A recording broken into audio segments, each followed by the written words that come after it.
నమస్తే, welcome to Aadya media. నేను మీ స్వర్ణ. ప్రస్తుతం మనతో పాటు ఉన్నారు సినీ క్రిటిక్ విజ్ఞాన్ గారు. హలో విజ్ఞాన్ గారు.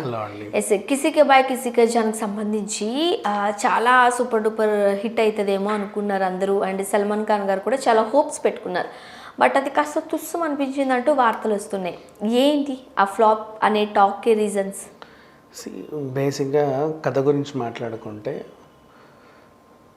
నేను ఒక స్టోరీ చెప్తా. కిసికే బాయ్ కాదు, నార్మల్గా ఒక స్టోరీ చెప్తా. ఇది నేను చెప్పాలి బాగుందో లేదో. ఇది ఎలా ఉందో నువ్వు చెప్పేసి. నార్మల్గా అంటే కొత్త స్టోరీ, ఇది మళ్ళీ చాలా కొత్తది, అన్నిట్లో కొత్తదనమే ఉండాలని నేను అనుకుంటున్నా. మరి నీకు ఎలా ఫీల్ అవుతుందో మీరు చెప్పండి, అది కొత్తదో కాదా. జనరల్గా ఒక అబ్బాయి, ఏజ్డ్ అబ్బాయి, మంచి కండలు వేసుకొని కాలనీలో తిరుగుతున్నాడు. Young boy, aged boy. మరి అబ్బాయి అంటున్నారు ఏజ్డ్ బ్యాచులర్. మరి అబ్బాయి పెళ్ళి అవ్వలే పాపం. ఏజ్డ్ బ్యాచులర్, ఆల్రెడీ ఏపుగా ఎదిగిన ముగ్గురు తమ్ముళ్ళున్న ఒక పెద్ద అన్న, బాడీ వేసుకొని రోజు ఎక్సర్సైజులు చేసుకుంటూ కాలనీలో అటు ఇటు అటు తిరుగుతున్నాడు.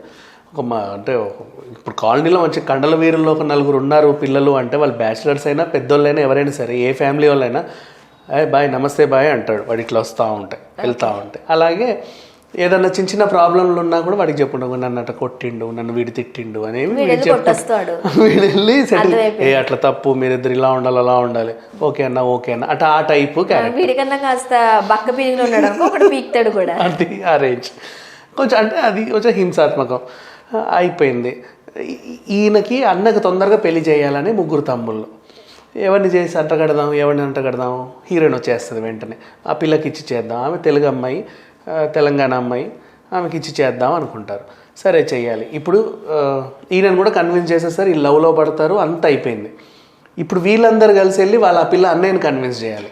ఎందుకు కన్విన్స్ చేయాలి ఆ పిల్ల అన్నయ్యని? ఆయనకు హింస అంటే పడదు అనమాట, ఆయన చాలా డీసెంట్. అట్లా ఇది కొత్త స్టోరీ, హింస పడదు. సో ఇప్పుడు వీళ్ళందరూ వెళ్ళేసి ఎలా కన్విన్స్ చేయాలి? ఈయన ఆ గిండలన్నీ కవర్ చేసేసుకొని, లుంగి కట్టుకొని, బొట్టు పెట్టుకొని, నేను చాలా సాత్వికం అండి, నాకేమీ తెలియదు, నోట్లో వేలు పెట్టినా కొరకలేనండి, మీ చెల్లినిచ్చి పెళ్లి చేయరా అన్నట్టు ఆయన కన్విన్స్ చేయాలి. ఇలా కన్విన్స్ చేసేలోపు అనుకోకుండా జగపతి బాబు లాంటి ఒక క్యారెక్టర్ వస్తుంది. ఆయనకి ఎప్పటి నుంచో పడదు. సో ఒక సిచ్యువేషన్లో ఆయన్ని 4 వీకాల్సి వస్తుంది. సో ఈయన చూసి నువ్వు ఇలాంటి వాడివా అని చెప్పేసి అనుకోవడం, అయినా సరే ఆయనను మళ్ళీ కన్విన్స్ చేయడం. ఒకనొక సిచ్యువేషన్లో ఎంత కూల్గా అయినా వెంకటేష్కి కూడా ఎదురైనప్పుడు ఈయన కూడా గట్టిగా ఫైట్ చేయడం. వీళ్ళు ఏం చెప్పాలనుకున్నారంటే, కోపాన్ని నువ్వు దాచుకోలేవు, కొన్ని సిచ్యువేషన్స్లో బయటికి రావాల్సి వస్తుంది. ఆ టైంలో మనము అందరిలోనూ ఒక విలన్ ఉంటాడు, టైంని బట్టి బయటకు వస్తాడని చెప్పేసి చెప్పాలనుకుంటా. దానికి ఈ కథ అంతా తీసుకొచ్చారనమాట. కొత్త కథ అని ఎట్లా అంటారు మీరు? తెలుగు సినిమాలు చాలా వచ్చేలా కొత్త కథమే కదా. ఈ కథని కొత్తగా వీళ్ళందరూ చేశారు కాబట్టి కొత్త కథ. మీరు నాకు కొత్తగా చెప్పారు కాబట్టి నేను కొత్తదే అని అనుకోవాలి. అంత చెత్తగా తీసాడు ఈ ఫర్హద్ అనేవాడు.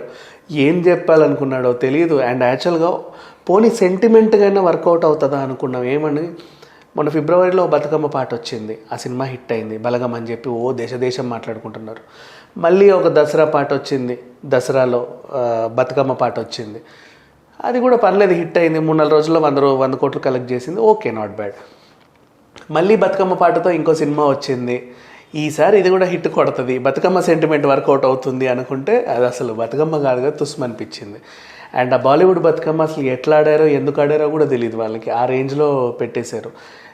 వెంకటేష్కి పాపం ఒక్కొక్క టైంలో లక్ష్మిలా నటించాలా, రాజాలా నటించాలా, చంటిలా నటించాలా, అసలు నటించాలా వద్దా, ఇలా ఉంటే చాలా అన్నట్టు కన్ఫ్యూజ్ అయ్యి ఏదోలాగా లాగించేశాడు. ఇకపోతే సల్మాన్ ఖాన్ ఎంట్రీ సీను చూస్తే అమ్మో, అదేంటి అంత పెద్ద మాట, ఆయన అట్లా వస్తుంటే ఇట్లా పారిపోవాలనిపిస్తుంది, అంత నాసిరకంగా ఉంది.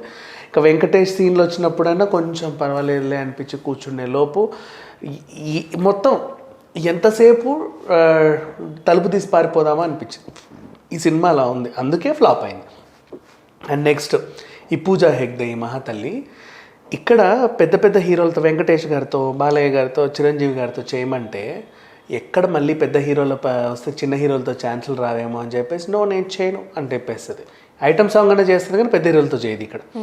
అక్కడ సల్మాన్ ఖాన్ పిలవగానే సొల్లుగార్చుకుంటూ వెళ్ళిపోయింది, చేసింది. ఇప్పుడు ఈయన కూడా వాళ్ళ వయసు అయినా కదా, సీనియర్ హీరోనేగా చేసింది, బాలీవుడ్ కదా అని చెప్పేసి ఏదో ప్రమోషన్ వచ్చినట్టుగా వెళ్ళి చేసింది. కానీ ఆ పిల్ల ఏం చేసిందంటే మొన్న సర్కస్ సినిమాని ఫ్లాప్ చేసింది, కూర్చుంది, ఇప్పుడు ఇది చేసింది. ఇక్కడ ఐరన్ లెగ్ అన్నారు, అక్కడికి వెళ్ళింది, అక్కడ కూడా ఐరన్ లెగ్ అయిపోయింది. ఇక ఆమెను పెట్టుకుంటే ఎంత సల్మాన్ ఖాన్ సినిమా అయినా పర్లేదు అట్టర్ ఫ్లాప్ అవ్వాల్సిందే, చిరంజీవి గారి సినిమా అయినా పర్లేదు అట్టర్ ఫ్లాప్ అవ్వాల్సిందే అని చెప్పేసి ఒక ఫిక్స్ చేసి పడేశారు అంతే. సరే ఆమె సంగతి వదిలేస్తే పోనీ ఇక మిగతా నట్లు ఏమైనా ఇరగ తీశారంటే లేదు. పాపం భూమిక ఆవిడని పెట్టారు. ఇంకెవరన్నా ఒక భార్య క్యారెక్టర్ ఇచ్చినా మనం చూసేవాళ్ళు, ఓ హిందీ ఆవిడని తెచ్చి భార్య క్యారెక్టర్ పెట్టినా అదే పర్లేదులే బాగానే ఉంది ఈ అమ్మాయి వెంకటేష్ పక్కన మనం ఫీల్ అయ్యేవాళ్ళం. కానీ భూమికను ఉంటే మనం ఎంత ఎక్స్పెక్ట్ చేస్తాం. ఆల్రెడీ ఒక బాలీవుడ్లోనే ఎంట్రీ ఇచ్చిన హీరోయిన్ ఆమె, సల్మాన్ ఖాన్తోనే హీరోయిన్గా చేసింది. భూమికను పెట్టారంటే ఏదో చేయాలి, ఏమీ లేదు. భర్త చాటు ఒక భార్య, ఓ డీసెంట్ భార్య, మంచిది అంతే, ఓ మంచి ఇది ఇల్లాలు, అంతకుమించి ఏమీ లేదు. ఇక ఎట్లా చూసుకున్నా ఈ సినిమా మాత్రం పెద్దగా ఆడేదేం లేదు. ఇంకా పెద్ద పెద్ద స్టార్స్ ఉన్నా ప్రజలు చూడలేకపోతున్నారు. స్టార్ మొఖం తెలియని ఒక అబ్బాయిని తీసుకొచ్చి మంచి కథతో వస్తే ప్రజలు ఆదరిస్తున్నారు, హ్యాపీగా ఆదరిస్తున్నారు. ఆ అబ్బాయికి నెక్స్ట్ పిలవాలనుకున్నా ఈ సినిమా పేరు ముందు తగిలించి ఆ పిల్లోడు అంటారు. సో దీంట్లో ఇంకో విషయం చూస్తే ఎవరన్నా చూడాలనుకుంటే రామ్ చరణ్ తేజ ఫ్యాన్స్ ఉంటారు కదా, ఈ లుక్లో ఎలా ఉన్నాడో చూద్దామా అని వెళ్ళే వాళ్ళకి ఆయన వచ్చే వరకు వెయిట్ చేసి ఆయన చూసి వచ్చేస్తే బెటర్. రామ్ చరణ్ది ఎంత ఉంది అందులో? ఆ పాటల్లో ఇంతే, ఇట్లా వచ్చి అట్లా వెళ్ళిపోతాడు అంతే, ఏమీ లేదు. ఒక్క పాట కోసం సినిమా చూడాలంటారు అంటే ఏదో రకంగా చూడాలి అనుకుంటే అంటే ఇంకెవరు చూసే పరిస్థితి లేదు పాపం అని చెప్తున్నా. ఇంకేం చేయను. కలెక్షన్స్ మరీ దారుణంగా, అసలు ఫస్ట్ నుంచి కలెక్షన్స్ చూసుకుంటే ఫస్ట్ డేనే దారుణంగా వచ్చాయి. దట్టు సల్మాన్ ఖాన్ గారికి మరీ ఇంత ఫ్లాప్ అన్న టాక్ ఇంతవరకు లేనట్టుంది కదా. యాక్చువల్లీ ఇంకోటి చెప్పనా, ప్రీ బిజినెస్ బాగా అవ్వాలి చెప్పాలంటే. ప్రీ బిజినెస్ బాగైనా ఫ్లాప్ టాక్ తెచ్చుకున్న ఆల్రెడీ ముందే టికెట్లు కొంటారు కాబట్టి చచ్చినట్టు భరిస్తారు, అవునా? దీనికి ఏంటంటే ప్రీ బిజినెస్ అవ్వలేదు, అదే నాకు ఆశ్చర్యం వేసింది. ఇప్పుడు హిట్ ఫ్లాప్ అనేది ప్రతి హీరోకి పడతాయి. సో సల్మాన్ ఖాన్ గారు కూడా ఇంతకు ముందు పడ్డాయిలే, కానీ ఇంత డిజాస్టర్ కింద లేదు ఇప్పటి వరకు. అంటే సల్మాన్ ఖాన్ చూడాలంటే భయం వేస్తుందని చెప్తున్నారు, నిజమా అది?